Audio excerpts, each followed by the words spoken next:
பெரியவாளுக்கும் எங்களுடைய நமஸ்காரங்களை தெரிவிச்சுக்கிறோம். இன்னைக்கு நாங்க வாசிக்க போற கீர்த்தனை தியாகராஜருடைய ஒரு அற்புதமான கீர்த்தனை.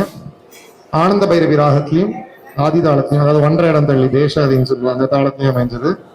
கீர்த்தனம் பார்த்தீங்கன்னா நீ பலமா நாம பலமா அப்படின்ற கீர்த்தனை.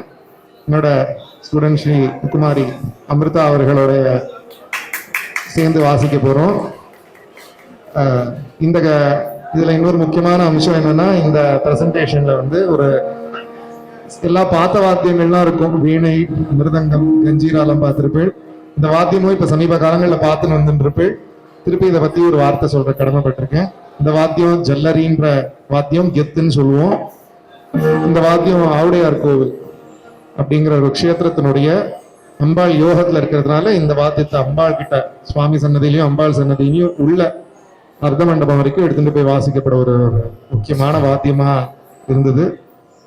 பெரியவாள்லாம் அந்த நாள்ல வாசிச்சுட்டே இந்த பத்திரமா ஆவுடையார் கோவில் சுப்பிரமணியம் சார்னு ஒரு பெரியவர் வாசிச்சுன்னு வந்துருந்தார். அவர் தொடர்ந்து அவருடைய சிஷ்யர் ஸ்ரீ சுப்பிரமணியம் சார் இன்னைக்கு நம்ம மத்தியில வந்து இந்த வாத்தியத்தை பிரசன்ட் பண்ண கூட உலகளாவியே எனக்கு தெரிஞ்சு குருமுகமா பாடம் பண்ணிட்டு வாசிக்கக்கூடியவா அதுல சார் ஒருத்தர் மட்டும்தான். இந்த வாத்தியம் வந்து சார் மட்டும்தான் இது ஒரு டார்ச் டேரரா இந்த வாத்தியத்தை எடுத்துட்டு அடுத்த ஜென்ரேஷனுக்கு கொண்டு சேர்க்க போறார். நிறைய பேர் அதை பத்தி தெரிஞ்சுட்டு கத்துக்கணும்னு ஆசை பண்ணணுன்றவா சார்கிட்ட வந்து அவசியம் இந்த வாத்தியத்தை பத்தி தெரிஞ்சுக்கோங்க.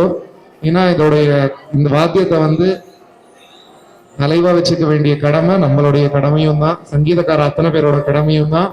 வாசிக்கிறவாளையும் போஷிக்கணும், வாசிக்கிறவாளுக்கும் ஆப்பர்ச்சுனிட்டிஸ், சான்சஸ் நிறைய கொடுக்கணும். வாசிக்கிறவாளுக்கு அடுத்து கத்துக் கொடுக்குற மாதிரி நம்மளுடைய குழந்தை ஸ்டூடெண்ட்ஸையும் அவள்கிட்ட கொண்டு சரி இந்த வாத்தியத்துக்கு என்ன கத்துக்கலாம், எப்படி கத்துக்கலான்ற ஒரு இதை அவசியம் நீங்க சார்கிட்ட கேட்டு தெரிஞ்சுக்கோங்க. ரொம்ப ஒரு அற்புதமான கலை. இதை வந்து பத்திரமா காப்பாற்ற வேண்டிய கடமை நம்ம அத்தனை சங்கீதக்காரர்களுக்கும் உண்டு. நன்றிகள். ரொம்ப பேசல. நமஸ்காரம்.